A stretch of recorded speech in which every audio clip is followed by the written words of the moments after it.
2025। धन्यवाद, तुम आसान नहीं थे। तुमने मुझे तोड़ा, पर चुपचाप मजबूत भी बनाया।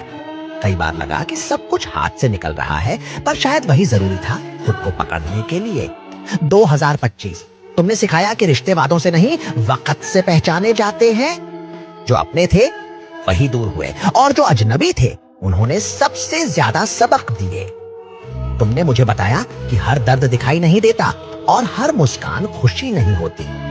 कई रातें बिना शिकायत के निकली, क्योंकि अब समझ आ गया था हर सवाल का जवाब लोगों के पास नहीं होता। मैंने सीखा कि अकेले चलना डराता है, पर खुद पर भरोसा करना सबसे बड़ी ताकत है। मेहनत धीरे चलती है पर सही जगह पहुंचाती है।